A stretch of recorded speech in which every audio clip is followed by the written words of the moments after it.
Hey guys, a lot of people have been asking about the size of the Utah UFO in the comments. Well, here's the first in a series of 3 new videos that attempts to answer that question. A man by the name of Mazyar, who runs a YouTube account called Point Consciousness, created this video and shared it with me, and I had to share it with you guys. Please go support Point Consciousness's channel. I've linked it in the description below. With Mazyar's permission, I'm gonna play this video in full because it's just that damn good. The next video up in the series is gonna be an interview I'm doing with Rob Woodis. Please subscribe to the channel if you're not already so you don't miss that interview. Rob's still investigating the Utah UFO, and I'm excited to find out and share with you guys what he's learned.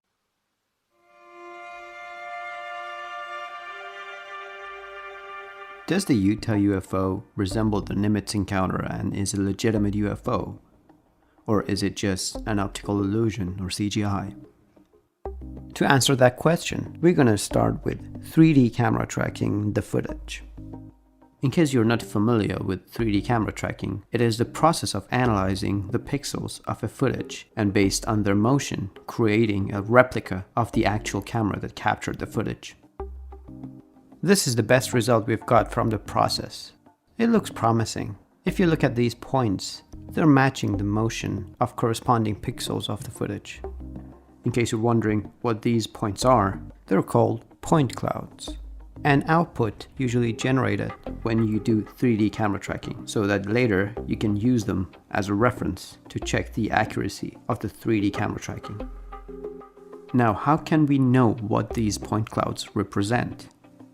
Some are easy to recognize, for instance, the utility pole here, but mostly they're difficult to recognize. However, we just need 3 areas so we would be able to triangulate the scene on an actual Google Map image. We're going to choose the utility pole, the base of the mountain to the left, and the hill in the distance. Using those 3 areas as references, this is closest we can get to match our 3D scene with a Google Map image. Now it's a good time to track the object. We are in luck because we have a starting point. If you look closely, you'll see the object goes behind that hill in the distance for a couple of frames, which means at least it is as far as that hill. Now where its trajectory ends, it should be close to the camera, of course, before it exits the frame. If we get the size of the object right in the beginning, it should automatically tell us where it exits the frame by looking at its size. Here's the approximate path the object flew by. Here you can see a 3D recreation of the object. And assuming the videographers used 180-degree shutter angle rule, which is a standard in cinema, here with motion blur. At this point, you will see that it's possible to recreate this with CGI, but let's move on for now and see how big the object is. But hold on a minute. Regarding the scale, what if it was really close to the camera and due to forced perspective we thought it was way in the distance? Let me explain it this way with some simple geometries. Here it looks like we've got a couple of cubes which are the exact same size. But are they? As you can see from this angle, they're not actually the same size and it was actually an optical illusion. Could it be the same case with our object? Maybe it's a dust particle and it's pretty close to the camera and it's not flying really long distance. For 2 reasons, it is unlikely to be an optical illusion. First is that the object goes behind the hill at some points, which means it's at least as far as that hill, which is around 2 miles. Second, if you check its parallax, it's matching the parallax of the hill. Parallax, simply said, is the amount of motion objects move depending on their distance from the observer. The closer they are, the faster they move. The further they are, the slower the motion. So in our case, it is unlikely to be an optical illusion. But if you insist, and you would explain that when it gets obscured, it's actually a noise and the parallax is just by accident. At this point, I'm gonna call you the coincidence theorist.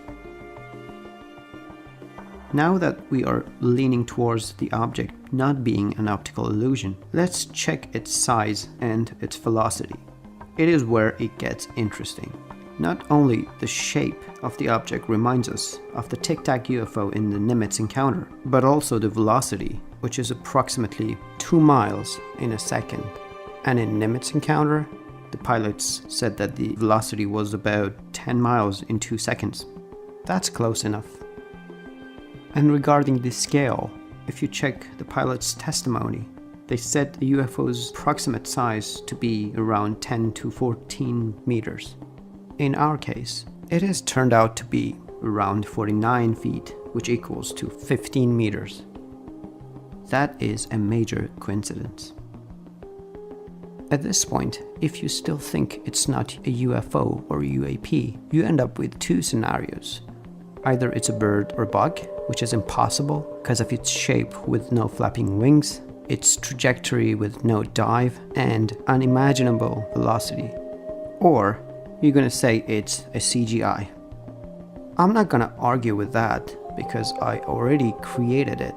But if I were to create this in the first place, I wouldn't go to trouble of using a Google Map reference image and matching the size and velocity of the object with the Tic Tac UFO.